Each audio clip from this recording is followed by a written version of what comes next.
শ্রীধাম গুরুকুঞ্জ আশ্রমে শ্রী গুরুদেবের কুঞ্জ কেলিতে শ্রী রাধা মাধব যেখানে বিলাস করেন সেই জায়গার নাম হচ্ছে গুরুকুঞ্জ। শ্রী রাধা মাধবের সেবা কেবলই শ্রী গুরুদেবই জানেন। এই জন্য শ্রী গুরুদেবের কুঞ্জে শ্রী রাধা মাধব বিরাজিত, আর আমরা হলাম শ্রী গুরুদেবের দাসের অনুদাস। আজ্ঞা পালন করি মাত্র, কখন কি লাগবে কি করতে হবে শ্রী গুরুদেবের আদেশ পালনে আমরা জীবন যাপন করি। এই জন্য শ্রী গুরুকুঞ্জের অধিষ্ঠাত্রী যিনি, তিনি হলেন মদন মোহিনী বিমোহনকারিণী স্বয়ং রাধা ঠাকুরানী। রাধা রানী হচ্ছে এই কুঞ্জের অধিষ্ঠাত্রী দেবী, আর শ্রী মাধব হচ্ছে মঙ্গলময় ভগবান, এই গুরুকুঞ্জের পরিচালক এবং আমাদের কর্তা, হর্তা কর্তা। তার ইচ্ছাতে জগৎ চলে, তার ইচ্ছাতে সৃষ্টি স্থিতি প্রলয়ে কারণীভূত হয়ে থাকে। প্রশ্ন হলো, তার ইচ্ছায় যদি জগৎ চলে তাহলে এ জগতে এরকম কেন? একজন বড়লোক আর একজন দরিদ্র কেন? এটা কি তিনি করছেন? কেউ দুঃখী কেউ সুখী একই সময়ে। আজকে কি বার আছে? বুধবার না? এই বুধবার দিনে তো আপনারা সুখী বনে গেলেন। হাত তুলে হরি বল। এটা আনন্দ হয় না নিরানন্দ হয়? আর মনে করেন হাসপাতালে শুয়ে আছেন, 12টা ইঞ্জেকশন দিচ্ছে, আজকে ভালো লাগছে না খারাপ লাগছে? এরকম তো কারো চলছে? তাহলে ওরা কত দুঃখী আর আপনারা এই মুহূর্তে সুখী বনে গেলেন। একই সময়, একই দিন, একই তিথিতে একজন এক রকম। তো হে ভগবান, এটা কি তোমার পরিচালনা? একজন দুঃখী আর একজন সুখী, একজন ধনী আর একজন দরিদ্র হয়ে গেল। ভগবান প্রশ্নের উত্তর দিচ্ছেন, বলছেন না এটা আমি পরিচালনা করছি না। তাহলে প্রভু, আপনি যদি হর্তা কর্তা হলেন, এটা কে পরিচালনা করছেন? আমি দুঃখী আর আমি সুখী, কে করছেন? স্বয়ং ভগবান বলছেন, 3টে জিনিস আমার, বাকিটা তোমাদের। এই তুমি সুখী, তুমি দুঃখী, এর জন্য তুমি দায়ী। মানুষ তার নিজের ভাগ্য নিজে গড়ে তুলতে পারে, আবার নিজের ভাগ্যকে নিজে ভেঙে দিতে পারে। বলছেন, প্রভু ঠিক বুঝতে পারছি না। তো ভগবান বললেন, তুমি বোঝার চেষ্টা করবে আর আমি তোমাদের বোঝানোর চেষ্টা করব। বলো রাধে রাধে। আপনাদের বোঝানো চলছে, চেষ্টা করছি আপনারা ভগবান শ্রীকৃষ্ণ সম্পর্কে খুব ভালো করে জানবেন। আর আপনারা যদি চেষ্টা করেন বোঝার জন্য তো খুব সহজে বুঝে যাবেন। কারণ 2 জনার চেষ্টা থাকতে হবে। ভগবান চেষ্টা করছেন বোঝাবার জন্য, আর আমাদের বুঝে নিতে হবে, সেই চেষ্টা উদ্যম রাখতে হবে। তাহলেই পরস্পর বোধগম্য হয়ে যাবেন আর আপনি খুব সুখী বেনে যাবেন। যতদিন না এটা ভালো করে বোঝা যাবে ততদিন আমাদের কপাল কেউ বদলে দিতে পারবে না। তার কারণটাই আজকে কীর্তন হবে, আলোচনা হবে, ভগবত তত্ত্ব শ্রীমদ্ ভাগবত থেকে আজকের এই রসাস্বাদন হবে। কে বলবেন? স্বয়ং ভগবান বলবেন। সেই ভগবান হচ্ছে কপিল দেবের অবতার। শ্রীমদ্ ভাগবতে এক অবতার আছেন, স্বয়ং ভগবানের অবতার হচ্ছে কপিল দেব, যা তিনি আজও আছেন। জায়গা বলে দেব, আপনারা গেলেই দেখতে পাবেন। আগে আপনি কোনোদিন গিয়েছিলেন আর দেখা হয়েছিল? দেখা হয়নি? আমি যে বললাম আজও আছেন। শ্রীমদ্ ভাগবত বলছেন তিনি একই রূপে আজও আছেন। তা আমরা তো গেলেই দেখতে পারি না। আমরা যাকে দেখি তিনি হচ্ছেন মানে পাথর দিয়ে তৈরি। 7 বার, যেখানে আজকে মন্দির আছে ওটা 7 বার ভেঙে গেছে, সমুদ্রের গর্ভে চলে গেছে 7 বার। আপনারা গিয়ে যেটা দেখেন এখন সেটা হচ্ছে 8 বারের বেলা এ মন্দির বানানো হয়েছে। তা কপিল দেব ওই মন্দিরে তার প্রতিচ্ছবি আছে, কিন্তু কপিল দেব ওখানে নেই, তিনি সমুদ্রের গর্ভে আছেন, সমুদ্রের নিচে। স্বয়ং সমুদ্র দেব ওনাকে জায়গা দিয়েছেন, স্বাগতম করেছেন, আসুন ভগবান আমার অভ্যন্তরে আসুন, আপনাকে আমি আসন দেব। উনি তপস্যা করছেন আজও, যার নাম হচ্ছে সাগর সঙ্গম, যেখানে গঙ্গা আর সাগর দুইয়ের মিলন ঘটেছে। হিমালয় থেকে গঙ্গা আমাদের পশ্চিমবঙ্গের শেষ প্রান্ত বঙ্গোপসাগর, ওই সাগরে গিয়ে মিলিত হয়েছে। আর সেই জায়গাটার নাম হচ্ছে সঙ্গম স্থল। তা স্বয়ং ভগবান কপিল দেব আজও সেখানে তপস্যা করছে। এই জন্য প্রতি পৌষ সংক্রান্তিতে লক্ষ লক্ষ মানুষের ভিড় জমে। কেন না? স্বয়ং মা গঙ্গা দেবী ওই দিনে ওখানে মিলিত হয়েছে এবং তিনি ওই দিনে প্রকাশপ্রাপ্ত হন, কৃপা দান করেন সকল ভক্তদের। এবং স্বয়ং কপিল দেব ওই দিন 60,000 ঋষি মানে সাগর পুত্রদের, সাগর বংশের বংশধরদের উদ্ধার করেছিলেন, মা গঙ্গাকে পৃথিবীতে আনয়ন করেছিলেন ভগীরথজি। তাহলে আজকের তত্ত্ব ভগবান কপিল দেব আমাদের কথার উত্তর দিলেন। আমাদের মধ্যে এরকম তফাৎ কেন?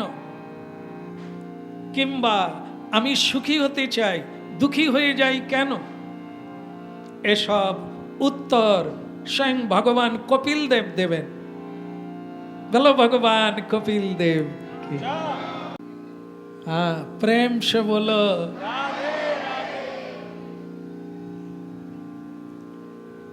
स्वयं भगवान कपिल देव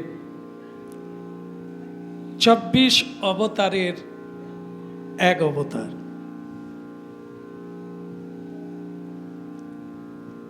ভগবান আবির্ভূত হলেন এক মানবীর গর্ভে। স্বয়ম্ভু মনুর কন্যা, নাম হচ্ছে দেবহূতি। দেখুন, ঋষি মুনির কন্যা, নাম তার দেবহূতি। তিনি বিবাহ করলেন এক ঋষিকে, নাম তার কর্দম্য ঋষি। ঋষি একবার রাধে রাধে। কাকে বিয়ে করলেন?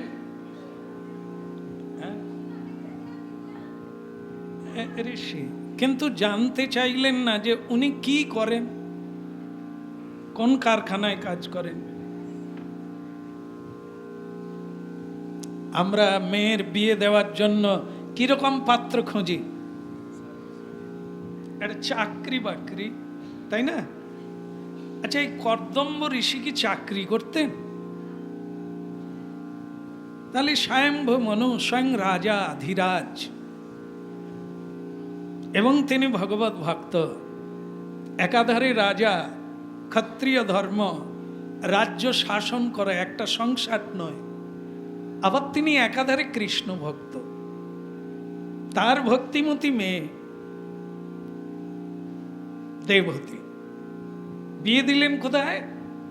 না, একজন ঋষিকে বিয়ে দিলেন। মুনি ঋষি, যারা আধ্যাত্মিক সাধনা নিয়ে জীবন ভোর কাটিয়ে দেন, ভিক্ষাজীবী যোগী ঋষি, সাধু সন্ত, এনারা ভিক্ষার উপরে নির্ভরশীল। লোকের বাড়ি বাড়ি ভিক্ষা প্রার্থনা করে।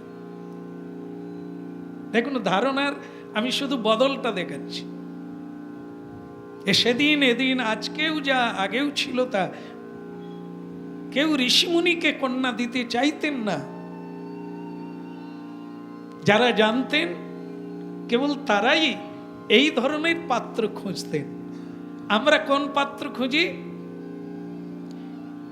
আমরা খুঁজি তার চরিত্র দেখার দরকার নেই, শুধু স্যালারি কত। স্যালারি মানে মায়না। মায়না আপনারা তাহলে জানেন, হ্যাঁ, জেনে রাখুন। চুরি করে কি ঘুষ নেয় জানার দরকার নেই। এত মায়না পেলেই আমার মেয়ের কোনো অভাব থাকবে না। হ্যাঁ, যা ইচ্ছা পড়তে পারবে, করতে পারবে, খেতে পারবে। তা আমরা মেয়েদের জন্য টাকা জমিয়ে রাখি, ভাগ্যবতী হবে। কত মূর্খের প্রলাপ। আমি শুধু কাউকে তো দোষারোপ করার অধিকার নেই, তুলে ধরতে পারি আমরা কোন ধারণা নিয়ে বেঁচে আছি। তা আমাদের ধারণা অর্থ থাকলে সুখী হয়। এই জন্য মেয়েদের জন্য, ছেলেদের জন্য অর্থ জমিয়ে রাখি। একজন কি বলতে পারবেন অর্থের জন্য সুখী? কোনোদিন না। তথাপিও মানুষ মূর্খের ন্যায় এটার দিকেই ধাবিত হচ্ছে। মেয়ে বিয়ে দেব তো যদি বড় লোকের ছেলে হয় তাহলে ঠিক আছে, নিশ্চিন্ত। কি করে? কর্ম করে, কিন্তু রোজগার কত? যত বেশি হবে। অসৎ কিংবা সৎ এ বিবেচনার দরকার নেই। যদি অর্থ বেশি পায় তা আমরা কন্যা সেখানে দিয়ে দিই। আপনি ঠকে গেলেন, মেয়েটাও ঠকে গেল। ওই বংশে যত সন্তানের জন্ম হবে অসুর ভাবাপন্ন। কারণ কি? অর্থ কেন চায় বেশি মানুষ? ভালো খাবে, উপভোগ করবে, বিলাসিতায় থাকবে, কাউকে মানবে না। আমার অর্থ আছে, আমি কাউকে ধার ধারি না। এ হচ্ছে অমানসিকতা, অবিবেকের প্রজ্ঞার জন্ম দেয়। অর্থ লোলুপ পিপাস। আমরা এরকম খুঁজি। আর আজকে দেবতী দেবীর কথা বলছি, যার গর্ভে ভগবান এলেন। লক্ষ লক্ষ মানুষ যার চরণ স্পর্শ করে প্রণাম করার জন্য আজও সাগর দ্বীপে ছুটে যায়। আপনারা কি পেয়েছেন? অর্থ পেয়েছেন, কিন্তু প্রণাম পাননি, কেউ শ্রদ্ধা করেনি। আপনাদের বংশকে, আপনাদেরকে কেউ শ্রদ্ধা করেনি, কারণ আপনারা কোনো ভালো কাজ করেননি। গর্ব করে বলতে পারবেন না আমাদের একজন আত্মীয় বৃন্দাবনে আছে, তাহলেও গর্ব ছিল, সর্বত্যাগী হয়ে এরা জগতের কল্যাণের জন্য গুহায় গিয়েছে। লিঙ্গ আছে, যোগ আছে, আপনাদের বংশে নেই। দেশ বিদেশে আছে, লেখাপড়া জানে, সুরাপান করে, বাড়িতে গোবিন্দ সেবা নাই, গোবিন্দকে নমস্কার করেন নাই, মা বাবাকে দেখে নাই, খেতে দেয় না, এরকম ছেলে বহু দেশ বিদেশে আছে, আপনাদের গর্ভের সন্তান। তাদের জন্য আপনারা কাঁদছে, গর্ববোধ করতে পারছেন না।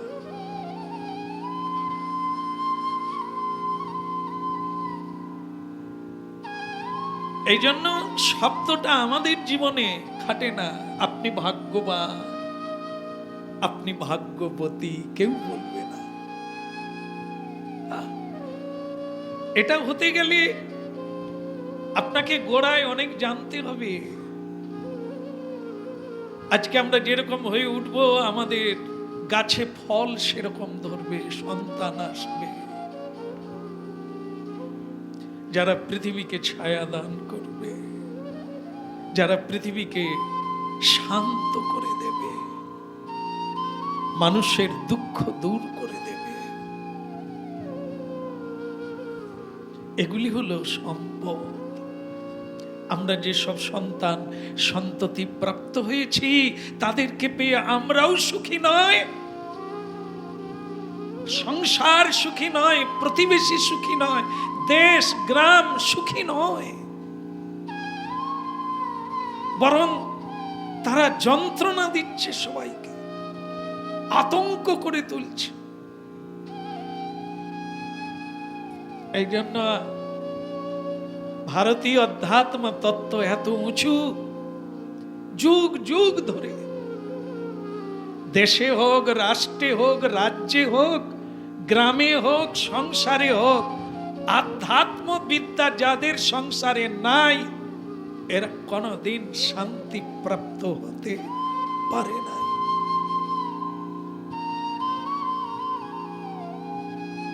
এ দেখুন, একজন ধার্মিক রাজা, তিনি ধার্মিককে জামাই রূপে নিলেন। কেন? লিঙ্গ, ঈশ্বরের সঙ্গে, শান্তির সঙ্গে লিঙ্গ থাকবে। বাড়িতে মেয়ে জামাই এলে কি হবে? ছাগল কিনে আনবে? বলতে পারবে?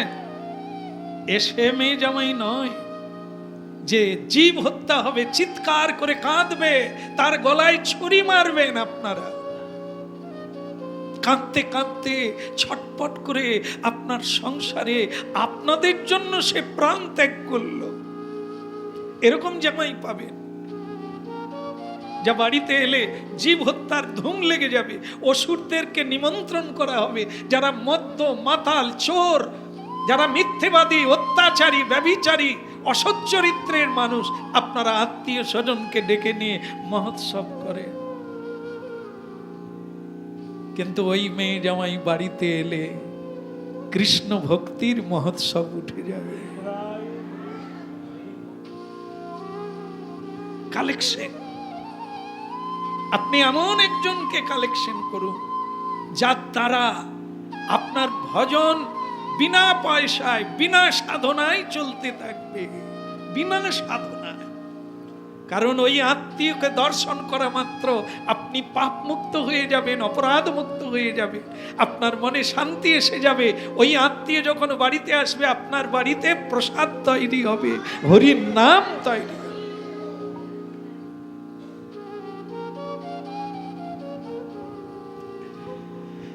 দিন তোমার আনন্দে যাবে, জপ গুরু নাম, শ্রী গুরু নাম।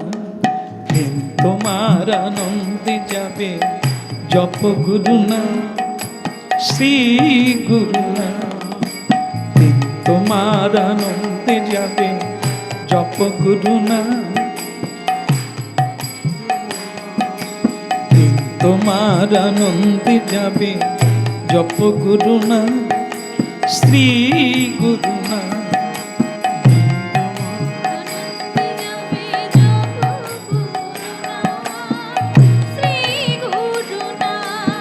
আপনারা বলতে পারবেন? বলবেন? দিন তোমার আনন্দে যাবে জপ গুরু নাম, শ্রী গুরু নাম। বলো।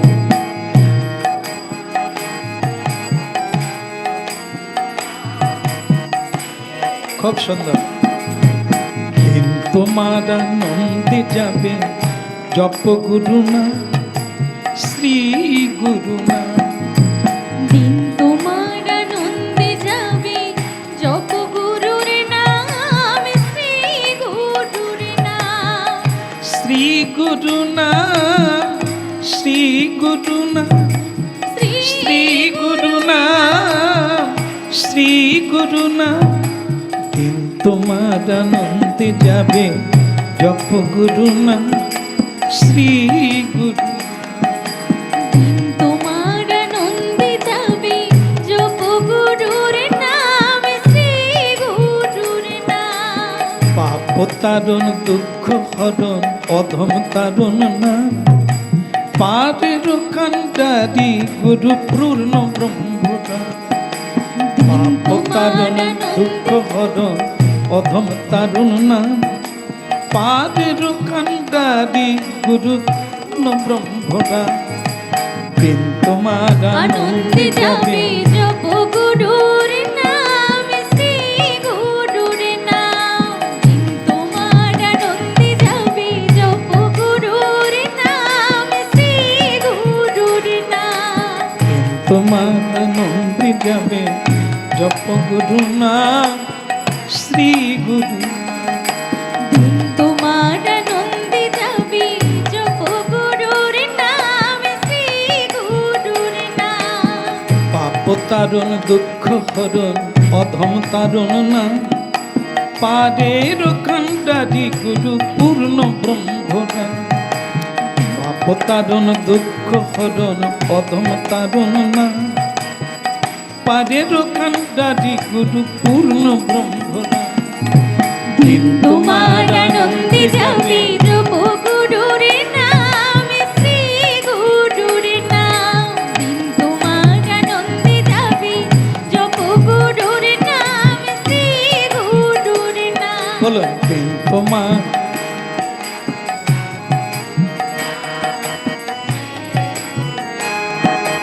জপ গুরু নাম, শ্রী গুরু নাম। গুরুর নাম, শ্রী গুরুর নাম। ভজ গুরু নাম, শ্রী গুরু নাম। ভজ গুরুর নাম, শ্রী গুরুর নাম। প্রতিটি পাবন দিন তারণ শ্রী গুরু নাম, শ্রী গুরু নাম। প্রতিটি পাবন দিন পাবন শ্রী গুরুর নাম, শ্রী গুরুর নাম। দিন তোমার হরি হরি বল। জপ গুরু নাম, শ্রী গুরু নাম।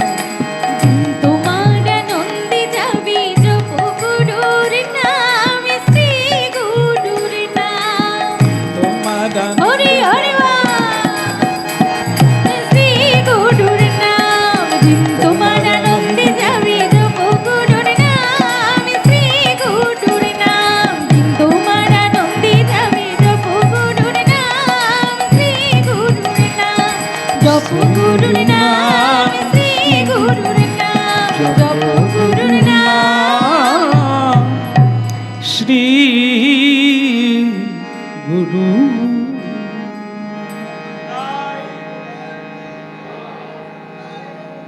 বলো শ্রী রাধে রাধে। बड़ी चमत्कार दृष्टांतमूलक कथा।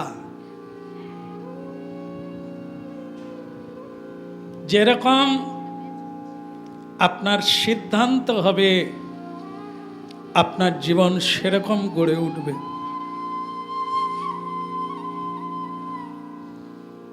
দেবহূতি এমন একজন স্বামী পেলেন যিনি জগৎ মঙ্গলকারী,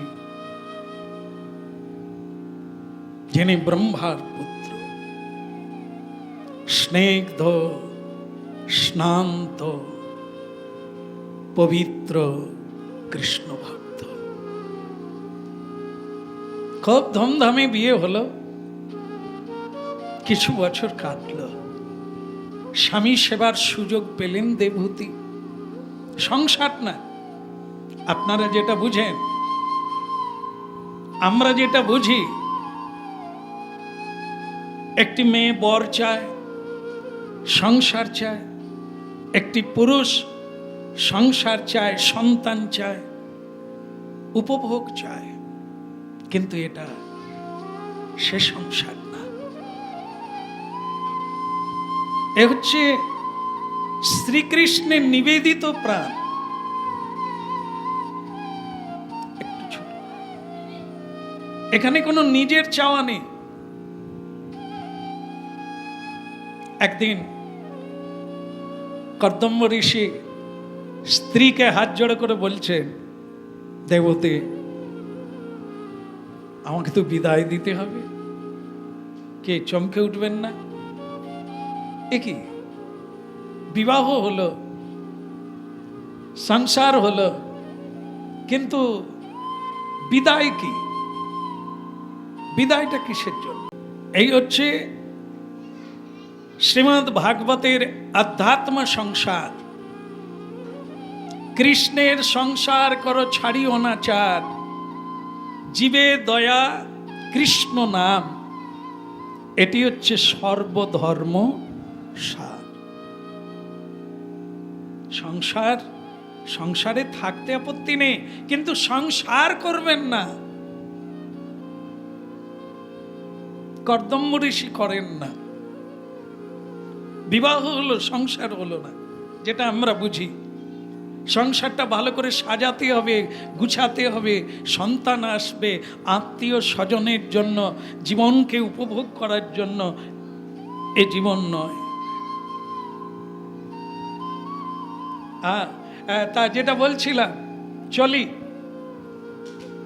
বিদায়। অবাক, আগের থেকে কোনো বলা নেই, কিছু নেই, একবারে সরাসরি সকালবেলা উঠেই বলছেন, প্রভু দেবহূতি আমি তাহলে আসি। কিন্তু আপনারা জেনে রাখবেন, এখন যেরকম অনেকে স্বামীকে তুই করে কথা বলে না, বলে না,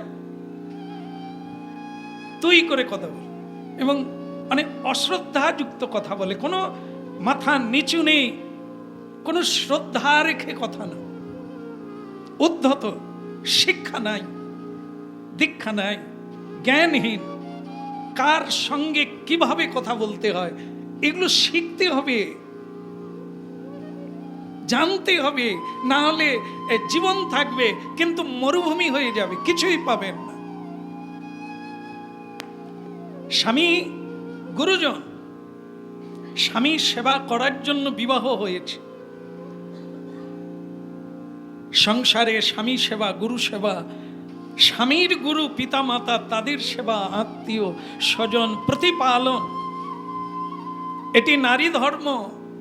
পুরাকাল থেকে এটি সেভাবেই হয়ে আসছে, কিন্তু আজকে তো বলা হচ্ছে ওসব নয়, ওসব পুরুষরা হচ্ছে নারীদের বশীভূত করে রেখে দাসী বানিয়ে রেখেছে। একবার তো বলা যাক রাধে রাধে। আপনাদের হয়ে কথা বলছি। এখন সবাই আন্দোলনে নেমে গেছে, না না সমান সমান। বাচ্চা যদি মল ত্যাগ করে, পটি করে, সকালে আমি ধোয়াবো, রাত্রে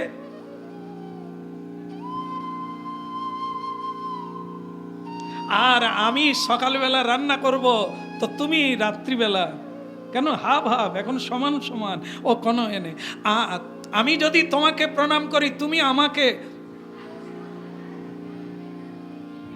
কেন? এটা হবে না? হ্যাঁ, আরে যদি তুই বলেন, যদি তাকে গালাগালি করা যায়, তাকে প্রণাম করা যায়, আর প্রণাম করে কি হবে? তাকে তো আমি শ্রদ্ধা করি না। শ্রদ্ধালু ব্যক্তিকে শ্রদ্ধা করতে হবে। আচ্ছা, এখানে এমন কেউ আছেন বিয়ে হয়েছে? নেই? বিয়ে হয়েছে? এইটুকু তো প্রাণ খুলে বলবেন যে হ্যাঁ নিতাই। আচ্ছা, বিয়ের সময় কে কাকে প্রদক্ষিণ করেছিল? করেননি আপনারা? কবার করেছেন? 7 বার। কি আশ্চর্য! কাকে প্রদক্ষিণ করেছেন? কাকে? যাকে গালাগালি করেন। দেখুন, এই কথাগুলো তুলে ধরা হচ্ছে, আপনাকে ছেড়ে দিতে বলা হচ্ছে না। কি করবেন ওটা আপনি, আজকের বিষয়বস্তু তো সেটাই না। কেন আপনি দুঃখী, কেন অন্যজন সুখী? শ্রীমদ্ ভাগবতের বিষয় কপিল দেব বলবে। এই জন্য যাকে প্রণাম করা যায় তাকে শ্রদ্ধা করতে হয়, আর শ্রদ্ধা করলে আপনি ওখান থেকে প্রাপ্ত হবেন। কি, কাকে প্রণাম করতে হয়? যদ যদাচরতি শ্রেষ্ঠতর দেবে তরোজনা সা যৎ প্রমাণং কুরুতে লোকস্তদনু বর্ততে। গীতা। স্বয়ং ভগবান বলছে, হ্যাঁ, এ পৃথিবীতে তোমরা কারা এমন চরিত্র রেখে যাবে, এমন ব্যবহার করবে, লোকস্তদনু বর্ততে, পরবর্তীকালের সন্তান সন্ততি ছেলে মেয়েরা তোমাদেরকে দেখে শিখবে। এমন আচরণ তোমরা করবে, তারা তোমাদেরকে দেখবে আর শিখবে। লোকস্তদনুবর্ততে, সেটা লোক পরম্পরায় প্রবর্তন হবে, প্রচারিত হবে। কিন্তু আজকে একজন মা তার স্বামীকে তুই, স্বামীও সেরকম ভাবে কটু কথা বলছেন স্ত্রীর সঙ্গে, সন্তান শুয়ে আছে কিংবা সন্তান সেখানে দাঁড়িয়ে আছে। আপনারা কি শিখাচ্ছেন? আপনারা তো স্কুলের শিক্ষক আর শিক্ষিকা। সংসার একটি স্কুল, এখানেই সন্তান জন্ম নেয়, এখান থেকে সন্তানের জ্ঞান বিকশিত হয়। আমরা কি শেখাচ্ছি সন্তানদের? এইটা চিন্তা করবেন। কেন আজ আপনি দুঃখী? আপনার সংসারটা কাঁটা বনে ভরে গেছে, সংসারে ফুল ফোটে নাই। ফুল ফুটলে ভ্রমর আসবে, আর কাঁটা থাকলে পায়ে ফুটবে, বিঁধবে, রক্ত ঝরবে, কষ্ট পাবে।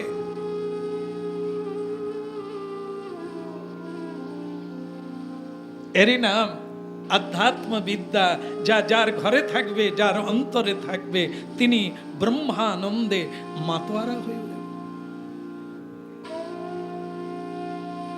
দেখো কেন এই প্রসঙ্গ এলো? যখনই কপিল দেব বলছেন আমি আসি, স্ত্রীর কোনো জবাব নাই, বলতে পারছেন না যে কি ব্যাপার, আপনি কোথায় যাবেন, কেন যাবেন, এটা কি উচিত, এরকম কোনো প্রশ্ন রাখার সাহস নেই। শ্রদ্ধা করেন তো তার গতিবিধি, তার চলন বলন, তার চিন্তাধারাকে আমি কোনোদিন বলতে পারি না আপনি এটা কি করছেন।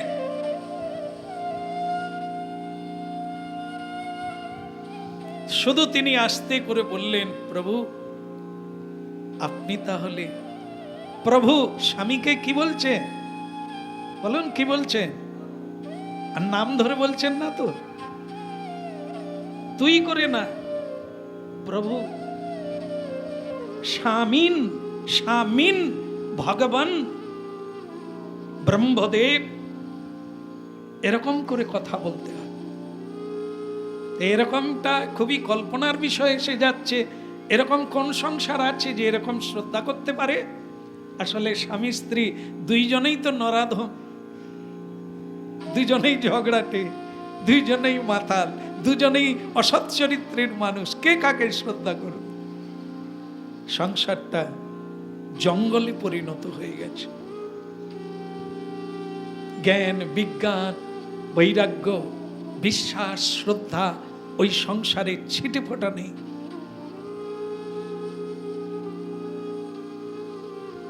প্রভু আপনি কোথায় যাচ্ছেন? যদি দয়া করে বলেন, আর ফিরবেন কিনা? আর ঠিক, আমি আর কোনোদিন ফিরবো না, আমি সাধনায় যাচ্ছি। হ্যাঁ, অনেকদিন থাকলাম, এখন আমি সাধনায় যাচ্ছি। আর এটাই এ জীবনের শেষ। এর জন্য কোনো মানে এরকম না, মানে আমরা কেঁদে কুড়াতাম। মানে স্বামী মাসখানেকের জন্য বাইরে চলে যাচ্ছেন কাজে, কেঁদে কেঁদে করে আঁচল টাচল ভিজিয়ে ফেলছে। আর 15 দিন পরে খোঁজ নিয়ে দেখুন, সে কাঁদা তো দূরের কথা, সে অন্য জায়গায় চলে গেছে। এসব অভিনয় চলে না, এটা মঞ্চে চলে। এসব কটু ভালোবাসায় সজ্জন ব্যক্তি বলে না। তাহলে কোথায়? আমি সাধনায় যাচ্ছি, আর এ জন্মে তোমার সঙ্গে আমার কোনো সাক্ষাৎ হবে না। না, স্ত্রী মায়া কান্না কাঁদলেন না, শুধু ছোট্ট একটা প্রশ্ন রাখলেন। আর উনিও স্ত্রীকে ছেড়ে চলে যাচ্ছেন এই সাধের সংসার না। সংসারে কোনো আসক্তি নেই, এ সংসার তো আমার জন্য নয়। এ সংসারে শুধু থাকতে হয়, আসক্তি নয়, এর জন্য কান্না নয়। যদি কেউ সংসারের জন্য কাঁদে, তাহলে ওর কান্না কেউ মুছাতে পারবে না। সংসার তো জন্মের আগে ছিল, তোমার পরেও সংসার থাকবে কি না? আমার বাবা চলে গেছে, আমার বাবা আমার গুরু, কীর্তনের গুরু, এই পথে আসার গুরু। কিন্তু তিনি মাঝে মাঝে রেগে গিয়ে বলতেন, তোমার দ্বারা কিচ্ছু হবে না, এরকম বলতেন আর কি। রেগে যখন যেতেন, দুষ্টামি দেখে বলতেন, তোমার দ্বারা কিচ্ছু হবে না, ভিক্ষাও জুটবে না কোনোদিন, দেখবে। এগুলো বাবা বলতেন। আবার কোনোদিন যখন বাবা আমার আগে আগে কীর্তনে যাচ্ছে, আমি বাবার পিছনে যাচ্ছি, বাবা খুব ভালোবাসছে আমাকে। বাবাকে খুব ভয়ঙ্করের মতো দেখতাম, খুব রাগী মানুষ উনি, ভীষণ ভয় করতাম। তাই যাচ্ছি, একদিন কীর্তনে যাচ্ছি, আমি কীর্তন গাইব, এটা বাবার খুব ভালো লেগেছে। তো বাবা সামনে যেতে যেতে বলছে, শ্যাম, তোর একটা ভালো ধুতির দরকার না? এত ভালোবাসা আমি কোনোদিন পাইনি। বাবা এরকম আদর করে আমায় বলছে, তোর একটা ভালো, মানে তখন লোকের দান করা পুরনো ধুতি, পুরনো জামা কাপড় পরতাম, তো ছিঁড়ে গেছে, কীর্তনে যাচ্ছি। তো বাবা বলছেন, তোর একটা ভালো ধুতির দরকার, দাঁড়া, অমুক জনকে আমি বলবো একটা ধুতি যদি দেয়। তখন আমার একটা অভিজ্ঞতা হয়েছিল যে বাবা বোধহয় আমার খুব নিকটে। তো তখন বলতাম যে আপনি আমাকে এরকম বলে দিলেন, সেদিন থেকে আমি খালি ভাবছি যে আমার ভিক্ষাও জুটবে না।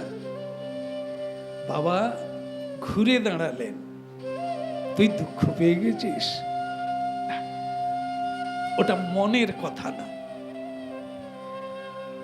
এই বেলা করে উঠছিস, কাজ করবি কখন, বই পড়বি কখন, গান শিখবি কখন, ভোর থেকে উঠতে হয়, এ তোরা উঠিস নি। তাই এরকম তিরস্কার করি যাতে তোরা একটু মনোযোগ দিতে পারিস। হ্যাঁ?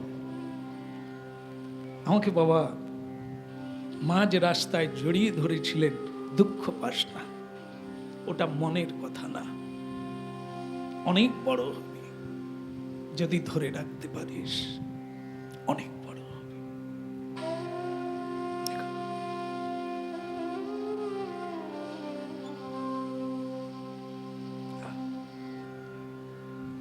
এই হচ্ছে আমার গুরু, শ্রদ্ধালু, খুব শ্রদ্ধা করতাম, ভয় করতাম।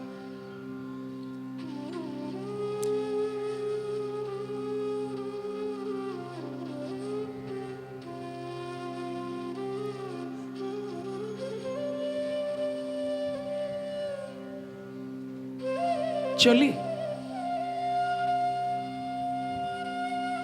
দেবতী, আমি আসি, এটা হইল তোমার সংসার।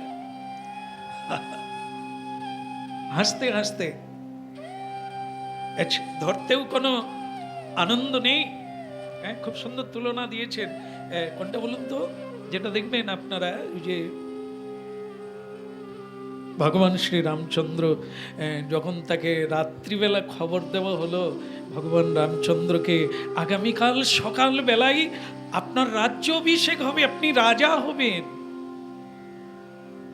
রাত্রিবেলা খবরটা গেল, মানে সন্ধ্যায়।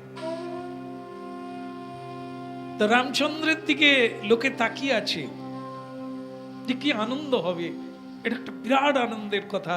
রামচন্দ্র অভিষেক হবে, সকালবেলা অনুষ্ঠান করে বাবা রামচন্দ্রকে রাজ্য দিয়ে দেবে, রাজ্যের ভাত দিয়ে দেবে।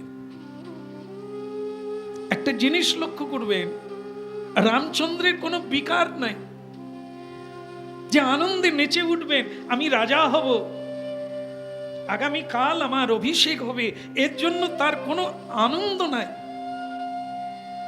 ঠিক সকাল হওয়া মাত্রই রাজ্য অভিষেক তো দূরের কথা, তার কাছে খবর এলো বনে যেতে হবে, রাজ্য ছেড়ে 14 বৎসর। তাহলে দেখুন, এই জায়গাটা শুধু মনে রাখুন। তারপরে সংসার কিভাবে করবেন, কিভাবে থাকবেন, সে সিদ্ধান্ত আপনাদের।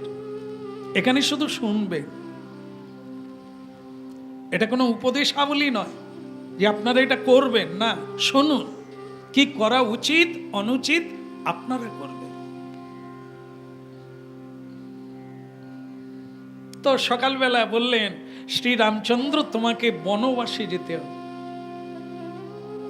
না, এর জন্য কোনো কান্না নয়, চোখে জল নয়, দুঃখ নয়। যেমন রাজ্য পেয়েও তিনি আনন্দ করেন না, তেমনি তা ছাড়তেও কোনো দুঃখ ছিল না। যেন মনে হলো তিনি সকালবেলা তাড়াতাড়ি প্রণাম সেরে নিচ্ছেন, যেতে হবে তো, যেন মনে হলো তাড়াতাড়ি গেলে ভালো হয়। কোনো কইকেই মাকে দোষারোপ নয়, বাবাকে দোষারোপ নয়, এগুলো শুনতে হবে। এখানেই আমাদের প্রাণ লুকিয়ে আছে, জীবন লুকিয়ে আছে, এখানেই সুখ শান্তি সবকিছু লুকিয়ে আছে। রামচন্দ্র হাসলেন না রাজ্য পেয়ে, আবার রাজ্য ছেড়ে কাঁদলেন না, একই রকম। এ সংসার ওই একই রঙ্গমঞ্চ, যে আমরা এসেছি, যেতে হবে, এটা যদি মাথায় থাকে, সংসারের কাজ জন্য আপনি কাঁদবে। আনা জানা এই তো সত্য হ্যাঁ। এসেছেন মানে যেতে হবে। এ সংসার ছিল, থাকবে। আপনি ছিলেন না, থাকবেন না। বাট এখানে কি, কার জন্য আপনার এত আঁসু, এত চোখের জল, এত মায়া, এত মমতা? আপনারই তো দুঃখ হবে।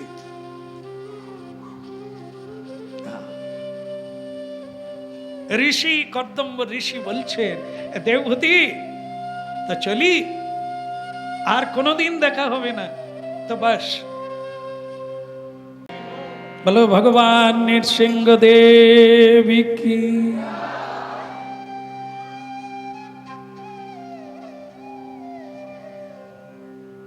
ভীষণ চমৎকার পজিশন।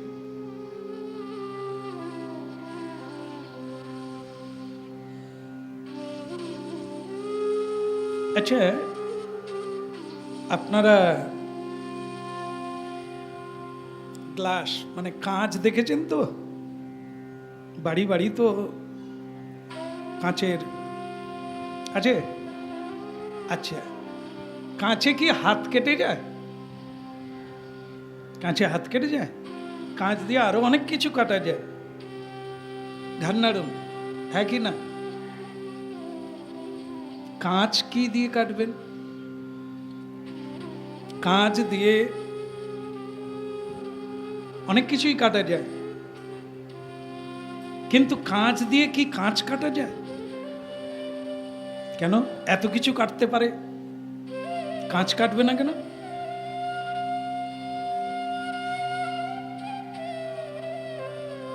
দেখি, হাই সেকেন্ডারি কাঁচ কি দিয়ে কাটে? এটা আশ্চর্য না? কাঁচে সব কিছু কেটে যায়, কিন্তু কাঁচ দিয়ে কাঁচ কাটা যায় না। কাঁচ কাটতে গেলে কাঠারি দিয়ে কাটতে হবে,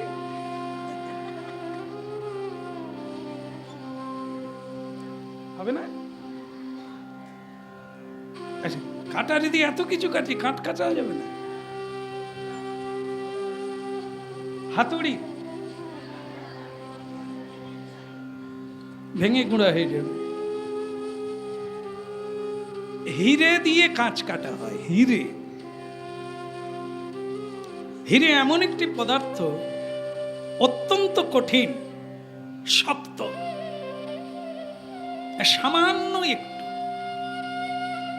সামান্য একটু হিরে দিয়ে ওই এত শক্তিশালী, তার সামান্য একটু দিয়ে এই পেনের মতো ভরে রাখতে হয়, এত ছোটকে ধরা যায় না। সেইটা শুধু কয়েকবার দাগ দিয়ে দিতে হবে। দাগ দিলেই, হালকা করে ধাক্কা মারলেই, যেরকম চাইবেন, গোলাকার চাই, 4 কোণা চাই, 3 কোণা চাই, 2 কোণা চাই, যেরকম চাইবেন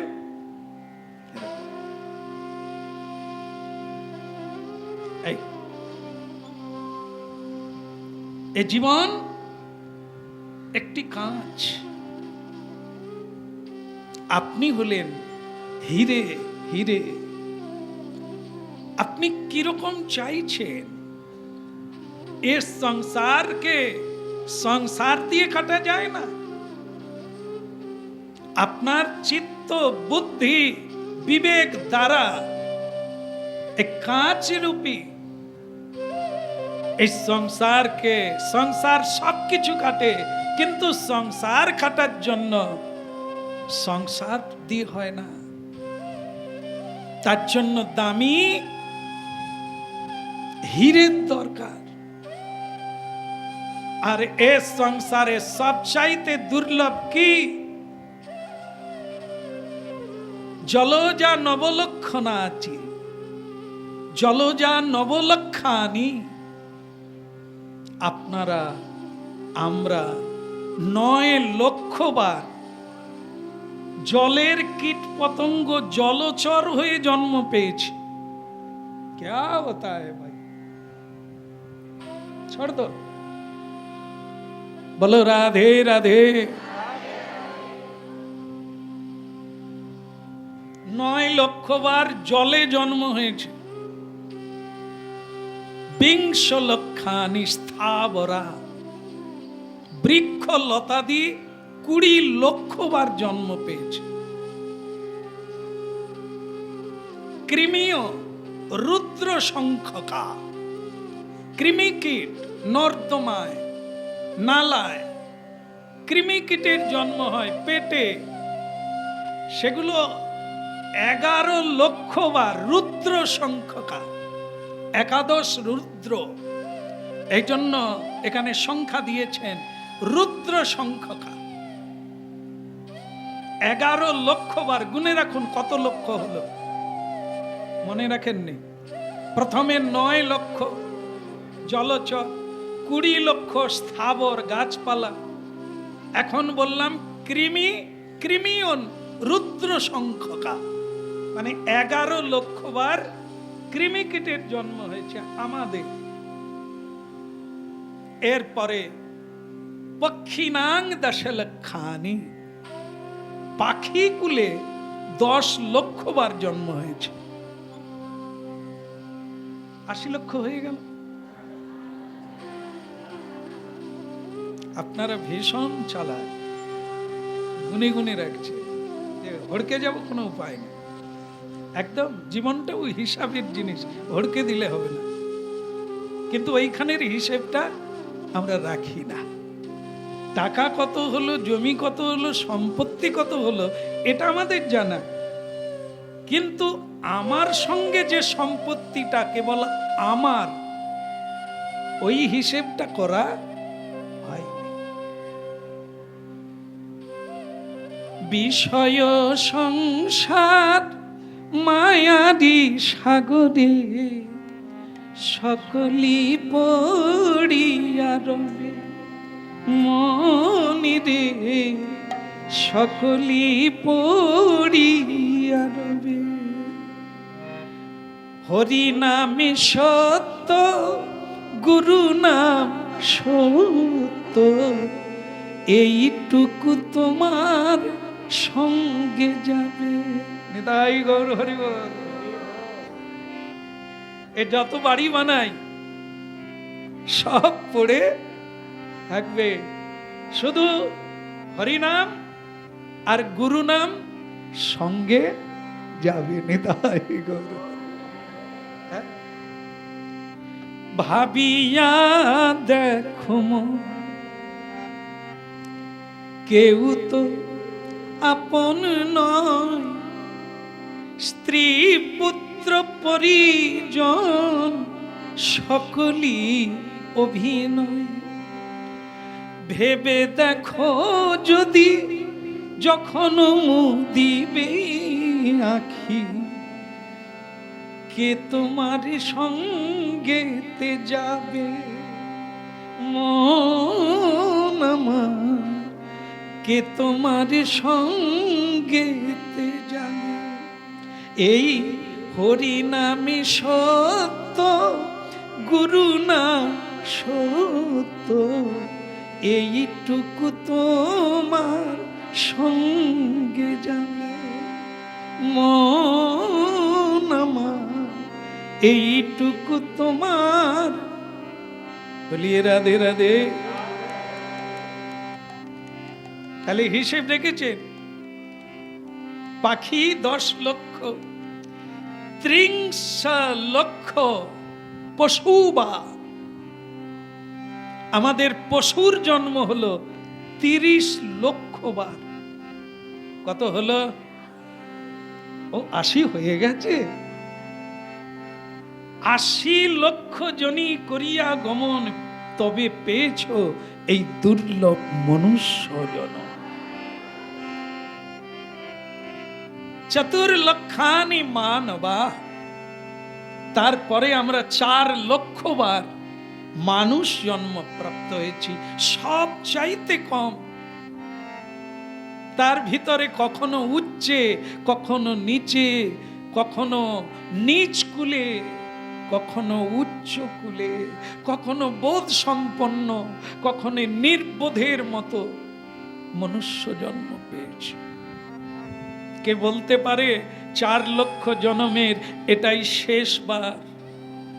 যদি এবারে তুমি হরিভজন না করো, আবার 80 লক্ষে চলে যাবে, আবার জলজা, আবার বৃক্ষ, আবার স্থাবর, আবার কৃমিকীট, আবার পক্ষীকুল, আবার পশুকুলে জন্ম হয়ে যাবে, আর মনুষ্য।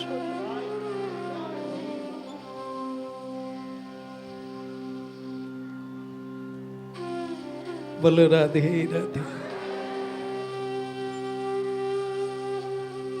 দেবহূতিজি দেখলেন আমার জীবনে এক মহা সংকটময় মুহূর্তে আমি দাঁড়িয়ে আছি। কেন? পার হব বলে এই 80 লক্ষ জনির মালা আর পরব না, মুক্ত হতে চাই বলেই পিতাজি এক ঋষির গলায়, ঋষির চরণে আমাকে আশ্রয় দিলে। যে জন্মে না সাধুর চরণে আশ্রয় হবে, সে পুরুষ হোক আর নারী হোক, তত জন্ম আপনি মুক্তি লাভ করবেন না।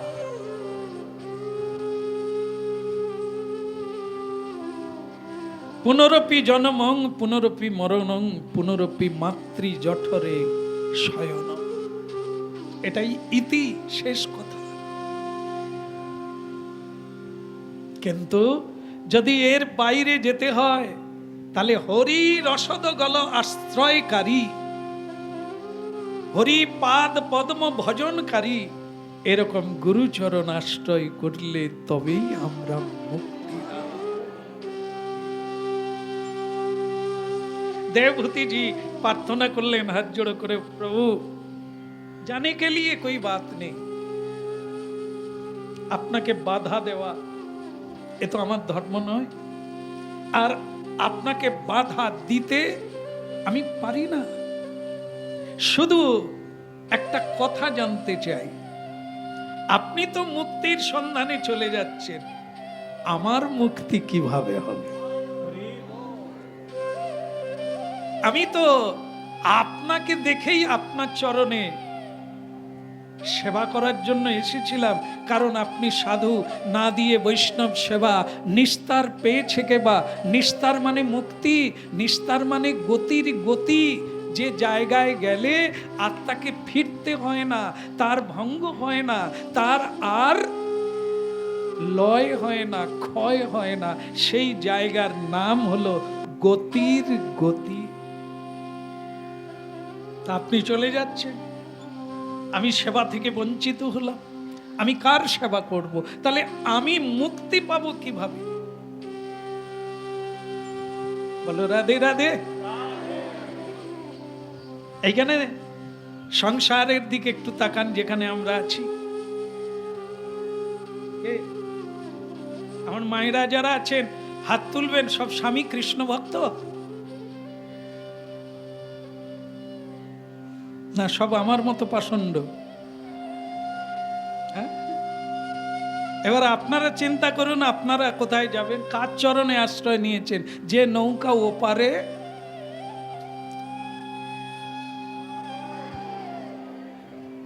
এই জন্য কৃষ্ণ কথা যদি শুনবেন জীবনের শুরুতে শুনুন, তাহলে সিদ্ধান্ত নিতে পারবেন। কাকে বিয়ে করবেন, কোন ব্যক্তিকে বিয়ে করলে আপনার জীবনটা সার্থক হয়ে যাবে, দেবতা বশীভূত হয়ে যাবে, ভগবান আসা যাওয়া করবে, সাধুরা আসা যাওয়া করবে, অসাধুরা না। মদের বোতল নিয়ে ঢুকবে এরকম লোক অনেক যোগাযোগ আছে, আসে, প্রতিদিন আসে সংসারে, কিন্তু সাধু আসবে এই যোগাযোগ তো আমাদের নাই, রাখি না, পথ রাখি না। গ্রামে একজন সাধু ঢুকলে জিজ্ঞাসা করবে কার বাড়িতে প্রসাদ পাবো, তা গ্রামের লোক কি বলবে? যার বাড়িতে প্রসাদ হয় তার বাড়িটা দেখিয়ে দেবে, কিন্তু আপনার বাড়িটা তো দেখাবে না, কারণ আপনারা প্রস্তুত নাই, আপনারা সাধু সেবার ইচ্ছা রাখেন না। যদি রাখতেন, ব্যবস্থা রাখতেন, রাস্তা রাখতেন, সাধু ঢুকতো? সবাই বলে দিতেন ওর বাড়িতেই যান, তাহলে সাধু কার বাড়িতে যাবে? দেখুন কতখানি দুর্ভাগ্য। সংসারে সবাই আছে, সাধু আছে, আমরাও আছি, কিন্তু আমরা এমন নোংরা করে রেখেছি সাধু আমাদের বাড়িতে ঢুকবে না। সাধু সাধুর বাড়িতে যাবে, সে গরিব হোক আর ধনী হোক, যদি সে কৃষ্ণ ভজন করে তাহলে সাধু তার বাড়িতে যাবে। প্রেম সে বলা। আচ্ছা, এইবার দ্বিতীয় কথা, সাধু যদি না ঢুকে তাহলে ঢুকবে কে? সাধুর বিপরীত শব্দ কি? আর আমার বলার লাগলো না। সাধু যে ঢুকবে না এটা তো সত্য, কারণ সাধু আপনার বাড়িতে কোনো ব্যবস্থা, কিন্তু অসাধুদের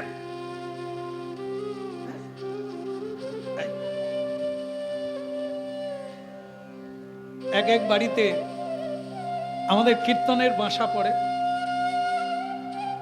আমাদের দলের ছেলেরা আগে ঢুকে, আমি শেষের দিকে তাকি, কারণ আমি তো ঝাঁদলা টাঁদলা মিলতে পারি না, তালাই তালাই।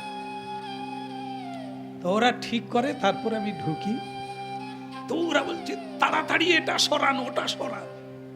উনি ঢুকলে মাথা খারাপ করে বল কি না, তাদের সব সামনে জাল টাঙানো আছে, ওই যে ছুঁড়ে দেয় ওকে কি জাল বলে, সেই সব জাল টাল বেশ সুন্দর করে টাঙানো আছে, আর ঢুকেই একবারে ঘরের মধ্যে জাল রাখা আছে। তা আমার দলের ছেলেরা বলছেন এগুলো আগে সরিয়ে দেন, তো আমার সামনে দিয়েই জাল বেরিয়ে যাচ্ছে। তা কিছু তো বলার নেই, আমি তো 1 ঘন্টা থাকবো, বাকি তারা যেমন আছে, ও জালও থাক, জালের ভিতরে ওরাও থাক, আমার কোনো সমস্যা নেই। আরে কি আছে, জাল সরাচ্ছেন কেন, থাক না। নাহলে না বাবু আমাদের তো জানা নেই এসব, আপনি এসব পছন্দ করে। আরে কি পছন্দ করি না, জালের সঙ্গে আমার কোনো সম্পর্ক নেই, ওর ভিতরে আমি না ঢুকে যাব না জড়িয়ে যাব। ও যারা জড়াবার জড়িয়ে গেছে, জাল তাদের জন্য, আমার জন্য ও জালে আমার কোনো কাজ নাই, ও কাজ তোমাদের, তোমাদের জাল তোমাদের, তার কোনো সমস্যা নেই। দেখুন ওই বাড়িতে জাল আছে, কিন্তু সাধুদের জন্য ঝাঁঝ ঘড়ি ঘন্টা পঞ্চ আরতি, ভগবানের সেবা করা নাই। তাহলে কি, যার দয়ায় বেঁচে আছো, যার দয়ায় দেহ পেয়েছো, তার আরতি করে না, তার পুজো করে না, তাকে তুলসী দেয় না, তাকে নমস্কার করে না। এ সংসার কি নরক গুলজার। অসাধু আছে, সাধু আসে না।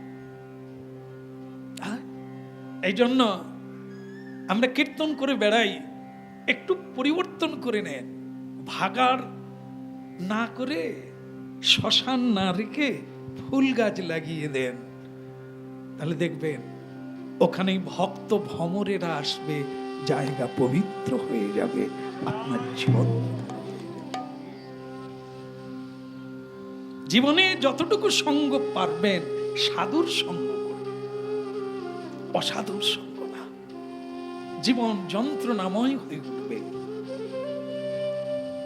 তা প্রশ্ন কি করলেন দেবতী, আমার মুক্তি কিসে হবে, আপনি তো চলে যাচ্ছে।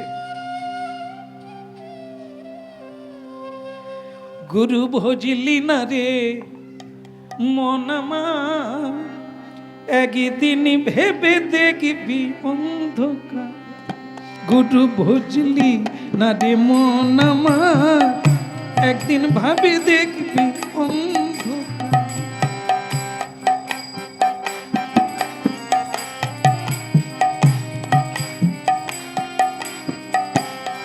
গুরু ভজলি না রে মন আমার, একদিন ভাবে দেখবি অন্ধকার।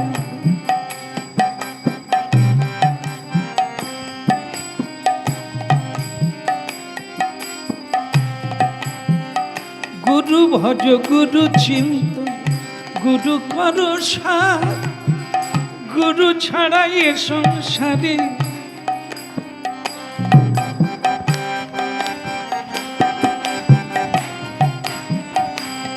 গুরু বুঝলি না রে মন আমার, একদিন ভাবে দেখবি অন্ধকার। গুরু বুঝলি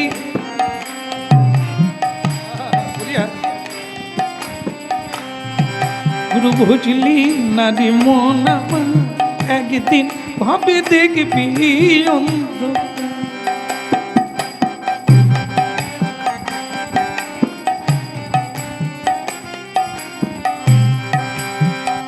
গুরু ভজ গুরু চিন্ত গুরু করো সার, গুরু ভজ গুরু চিন্ত গুরু করো সার।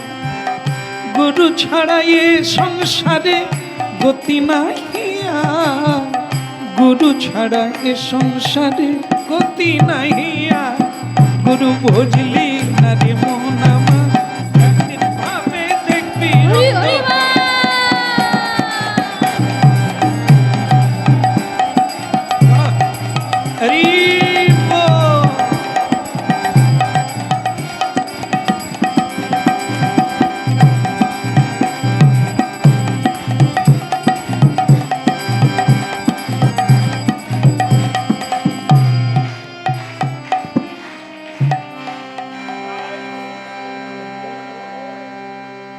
রাধে রাধে। ভালো লাগছে? আপনাদের তো ভালো লাগবে, দেবহূতির কি হচ্ছে সেই জানে।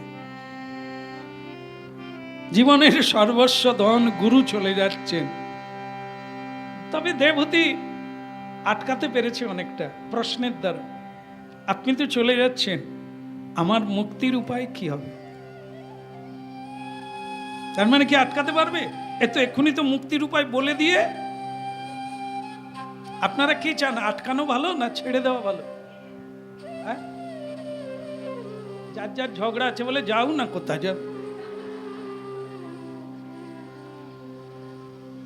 এখানে সেটা না, এখানে হচ্ছে উপায়। যদি উনি মুক্তির উপায় বলে দেন তাহলে ঠিক আছে, উনি ওনার মুক্তির জন্য যাক, আমাকে তো উনি বলে দিয়েছে। এইটা প্রশ্ন রেখেছেন, আমার মুক্তির উপায় কি? স্বামী তখন হাসলেন, শোনো, হরিব্রত করো, হরিব্রত করো, বিষ্ণুর পূজা করো, বিষ্ণুকে স্মরণ করো, স্বয়ং ভগবান তোমার পুত্র হয়ে জন্ম নেবে। নিতাই গৌর।